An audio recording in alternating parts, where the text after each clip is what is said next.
Hello, this is RICKY, the Android guy. Today I'm going to be going over the Galaxy Player 4.2. Now this is the new MP3 player that just came out recently, and going to be going over a full review on it. So first thing is the design. The design is very sleek and very appealing. Definitely the best looking and feeling MP3 player out right now.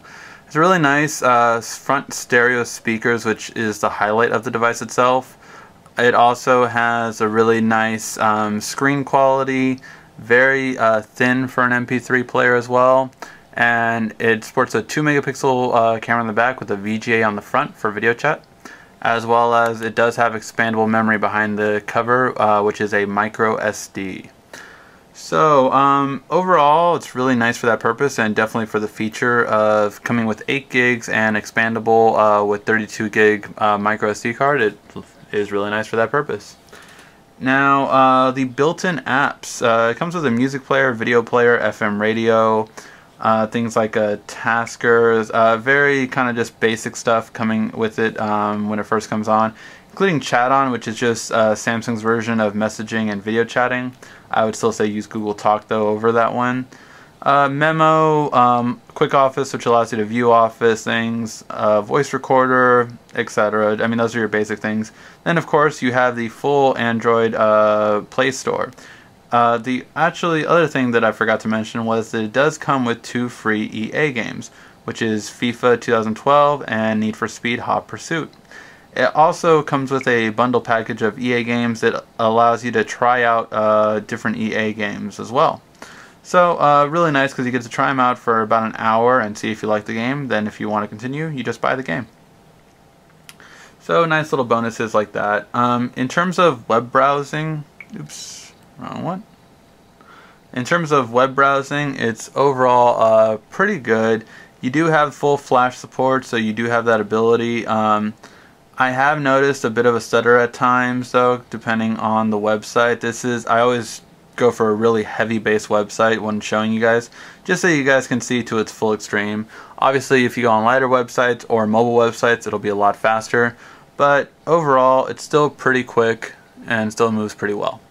So still pretty well off.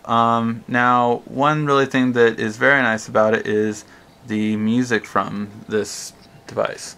So the music is pretty well off, very clear. So very clear, very distinctive sounds, virtually no static or distortion whatsoever. So it's really nice for that purpose, that it gives you really good quality sound, and you can really hear it very easily just simply because the stereo speakers on the front. So it really stands out for that purpose. Now in terms of movie playing, it's really good actually. It's definitely really good. I personally own the Galaxy Nexus right now, which with the exception of the Note is definitely the best one to watch any kind of video on if you've never seen a video on there. And this one comes really well off. I would definitely say it's a lot better than most cell phones out right now.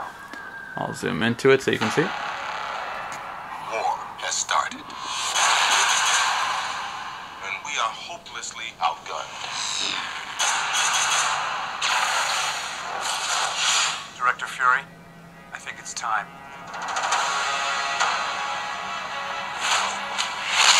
You here with a mission, sir? Trying to get me back in the world? Trying to save it. Yeah. So pretty nice. You can change things like the brightness and the sound right on the player too, which again is pretty nice to be able to do. So it's just really good for things like that.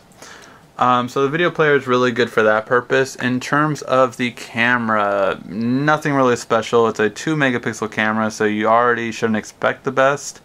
In terms of clarity though, one thing it's nice is it doesn't tend to overexpose things, which was something that the 4.0 I've seen kind of does a lot of times. Like this image on the 4.0 was a bit, it wasn't as black as this one is, very black. So doesn't tend to overexpose things, but in terms of clarity and color reproduction though, not that good. A little bit fuzziness around the edges, and color reproduction is nowhere near its predecessor of the 4.0 from last year. So I mean, definitely we do see that it was kind of a design first quality in a lot of aspects from last year to this year. Whereas this design is a lot nicer. Some of the aspects like camera and like as well as graphics are just not as sharp as last year's model. So definitely something important to note when comparing this year's model and last year's model. Now, overall, it's a really great little MP3 player. Not only that, but people can use this for things like navigation on the go. If you want to figure out how the navigation works on this, definitely check out the video on how the navigation works for the Galaxy player. As well as playing games on it, you can do pretty much any kind of basic game, but high-end games like GTA ran very poorly on it. Check out the gaming review if you wanted to see how they run.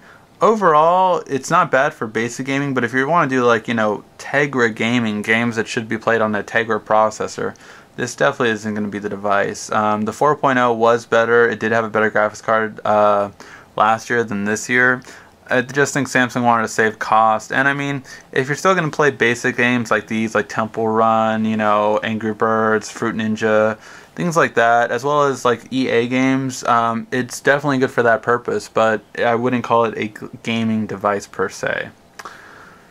Now, overall price point is going to be $199, which is pretty good. It's really definitely better than most MP3 players out. The only really competition it has is last year's MP3 player.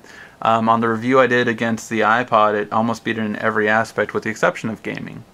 So, other than that though, it really is just an amazing device for the price. So in conclusion, I would recommend this device. Definitely check out the reviews against the 4.0 versus this one, as well as the iTouch versus this one, so you can see the differences on the two devices and which one really fulfills your needs. It is an overall good device though, and I definitely liked playing around with it, especially when it came to using it for a couple days. It has an amazing battery life that lasts about on average 3 days when I was using it. And that's with 2 days if I use the navigation constantly, but as a music player and just apps and games and that kind of stuff, it lasted 3 days, which is really good, as we know.